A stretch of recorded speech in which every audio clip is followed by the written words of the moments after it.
बड़ी खबर के साथ हम इस बुलेटिन की शुरुआत कर रहे हैं। पश्चिम बंगाल के नॉर्थ 24 परगना में प्रवर्तन निदेशालय यानी कि ईडी की टीम पर हमला किया गया। राशन घोटाले में छापे के लिए ईडी की टीम टीएमसी के नेता शाहजहां शेख के घर पहुंची थी, लेकिन भीड़ ने उन पर हमला कर दिया। गाड़ियों में तोड़फोड़ की गई। मामले पर राजनीति हो रही है। ये देखिए वो गाड़ी है जिस गाड़ी और दो गाड़ियों पर यहां पर हमला किया गया है। ईडी की यह गाड़ी है, इसमें ईडी के अधिकारी गए थे, इसमें घायल हुए हैं। और सियासत ये हो रही है कि कांग्रेस ने ममता सरकार पर हमला बोला। अधीर रंजन चौधरी ने कहा कि हमले में जगजाहिर है कि बंगाल में कानून व्यवस्था का क्या हाल है। आज तो ईडी के ऑफिसर घायल हुए हैं, कल उनका खून भी हो सकता है। ये गंभीर आरोप ममता सरकार पर लगाया है, लेकिन ये वो ईडी के अधिकारी हैं जिन पर हमला हुआ। ये जानलेवा हमला था। छापेमारी के लिए ईडी अपनी पूछताछ के लिए गई थी। टीएमसी के नेता के घर शहजाद शेख जिनका नाम है वहां गई थी, लेकिन ईडी की टीम पर बुरी तरह से हमला कर दिया। गाड़ी जबरदस्त तोड़फोड़ की गई है और आप अंदाजा लगा सकते हैं कि कितने गंभीर चोटें ईडी के इस अधिकारी को आई है। और ये हम देखिए तस्वीर आपको दिखा रहे हैं।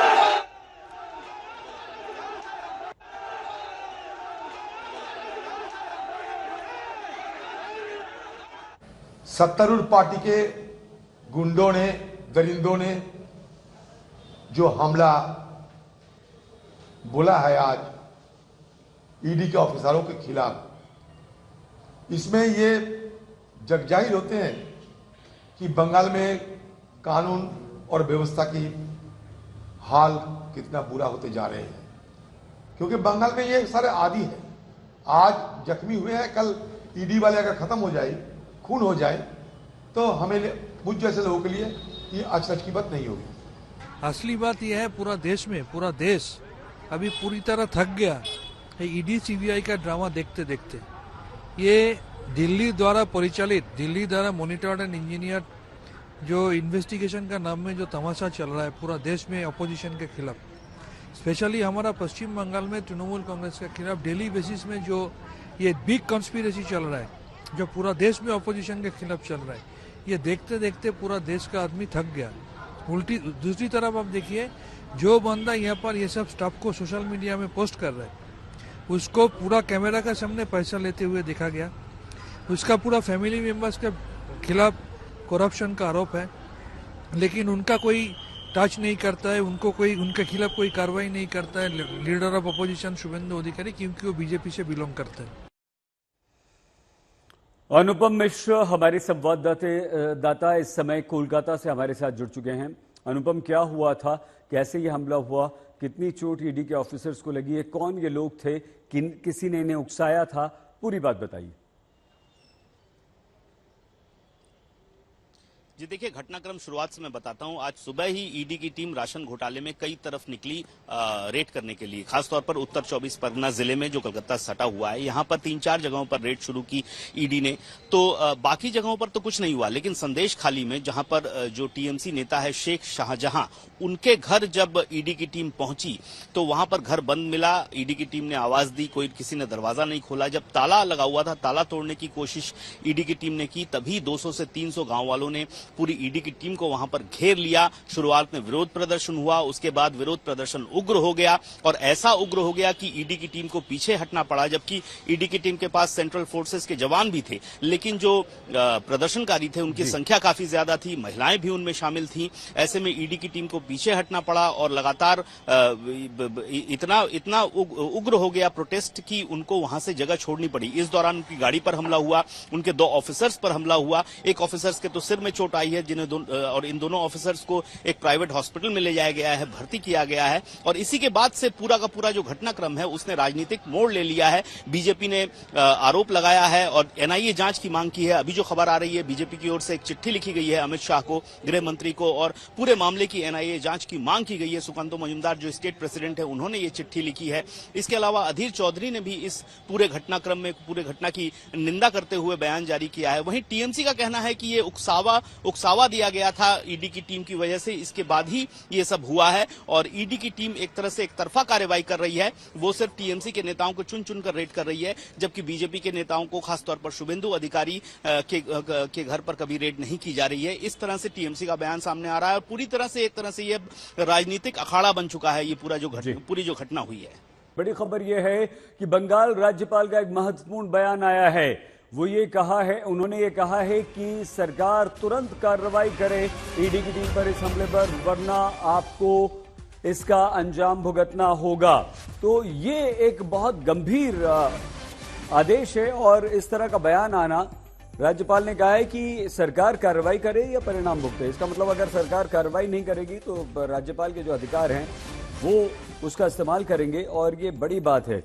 जिस तरह से ईडी की टीम पर हमला हुआ है उस पर ये बड़ी बात आई है। हम आपको आगे और प्रतिक्रिया सुनवाएंगे, लेकिन उससे पहले ये बताएं, सीवी आनंद बोस जो कि बंगाल के राज्यपाल हैं, उन्होंने ये गंभीर बात कही है, बयान दिया है। इस बीच हम आपको और जो राजनीतिक प्रतिक्रियाएं आई हैं वो सुनवाते हैं। कोई भी निरपेक्ष तदंतकारी केंद्रीय संस्था कोई भी राज्य पर जाते हैं और वो भी महामान्य उच्च अदालत के निर्देशानुसार, और जब उनके ऊपर अटैक होते हैं, इससे बड़ी निंदा का विषय हो ही नहीं सकता है। और हम ये भी कहते हैं कि जब सिर्फ ये एक केंद्रीय निरपेक्ष एजेंसी के ऊपर ही अटैक नहीं, बल्कि ये पूरी संविधान का ऊपर अटैक है, पूरा जो महामान्य उच्च अदालत की निर्देश है उसका ऊपर अटैक है, और उसके साथ साथ फेडरल स्ट्रक्चर का ऊपर अटैक है। इस विषय में निशित प्रामाणिक जो केंद्र के प्रतिमंत्री है वो ये कह रहे हैं कि बंगाल में फेडरलिज्म वाली बात ही ये चीज ही नहीं है। तो निशित प्रामाणिक से हमें ये पूछना है कि आपके कूच बिहार में फेडरलिज्म आपको दिखा? आपको पश्चिम बंगाल में फेडरलिज्म दिख रही है? जब आती है मनरेगा के बारे में, आपने जिस क्षेत्र से आप निर्वाचित हैं कूच बिहार से, वहां की जनता को मनरेगा के फंड्स मिल रहे हैं कि नहीं? तो फेडरलिज्म की बातें, बड़ी बड़ी बातें आप मत कीजिए। आप केंद्र से पूछिए कि फेडरलिज्म माने सेंटर और स्टेट को दोनों एक संग काम करना है। तो स्टेट के पास तो फंड अभी रेडी है, लेकिन सेंटर से अभी तक फंड नहीं आया। राजनीतिक कारणों की वजह से बंगाल को वंचित किया जा रहा है। तो कहां गई फेडरलिज्म आपकी? आइए एक बार फिर से अनुपम मिश्रा। अनुपम, राज्यपाल सीवी आनंद बोस का जो बयान आया है उसके अर्थ क्या है? कितना बड़ा संदेश उन्होंने दिया है? अनुपम जी देखिए, इससे पहले भी हमने देखा था जब कुछ महीने पहले राइट्स हुए थे पश्चिम बंगाल में, खासतौर पर हावड़ा और हुगली में, तब राज्यपाल की काफी सक्रिय भूमिका दिखी थी। वहां पर गए थे और खुद सरजमीन पर जाकर उन्होंने देखा था। तो आज उस परिप्रेक्ष्य में अगर देखा जाए तो काफी गंभीर बयान है राज्यपाल का। राज्यपाल सीवी आनंद बोस ने खास तौर पर निंदा करते हुए कहा है कि इसके खिलाफ एक बड़ी खबर आ गई है। बंगाल में ईडी पर हमले की एनआईए जांच की मांग कर दी गई है और ये नेशनल इन्वेस्टिगेटिव एजेंसी से जांच की मांग की गई है। बीजेपी ने एनआईए जांच के लिए गृह मंत्री अमित शाह को चिट्ठी लिख दी है। गृह मंत्री अमित शाह से ये निवेदन किया गया है। सुकांतो मजूमदार ने गृह मंत्री अमित शाह को चिट्ठी लिखकर एनआईए जांच की मांग की है और कहा है कि ये बेहद गंभीर मामला है। एक केंद्रीय जांच एजेंसी की टीम पर हमला होता है और वो हमला इतना खतरनाक होता है कि जांच एजेंसी के अधिकारियों की जान तक जा सकती है। तो ऐसे में बंगाल में कानून व्यवस्था पर गंभीर प्रश्न उठते हैं। बंगाल में अगर केंद्रीय जांच एजेंसी के अधिकारियों पर हमला होता है, उनकी गाड़ियों को तोड़फोड़ दिया जाता है, तो इसमें एनआईए की जांच बहुत जरूरी है। क्या कहीं इसके पीछे कोई साजिश तो नहीं है? क्या कहीं इसके पीछे सरकार, बीजेपी ने सरकार की मंशा पर भी सवाल उठाए हैं। बीजेपी ने सरकार पर पश्चिम बंगाल की सरकार पर प्रश्न चिन्ह लगा दिया है कि कहीं सरकार की शह पर तो इस तरह से नहीं हो रहा है। और बंगाल सरकार के जो मंत्रियों के बयान आ रहे हैं वो इसी तरह के बयान हैं कि लोग परेशान हो गए हैं ईडी और सीबीआई के छापों से। तो क्या ये स्वाभाविक प्रतिक्रिया है? अगर इस तरह के बयान आते हैं तो प्रश्न उठते हैं। और इस बीच बड़ी खबर, एनआईए जांच की मांग हो गई है बीजेपी की तरफ से। अनुपम, आप दोनों बात, राज्यपाल की आप बात वो कर रहे थे वो भी पूरी कीजिए। सुकांतो मजूमदार ने चिट्ठी लिख दी है, इस पर भी बताइए। और ये बताइए कि क्या इतना बड़ा हमला बिना किसी की शह के हो सकता है?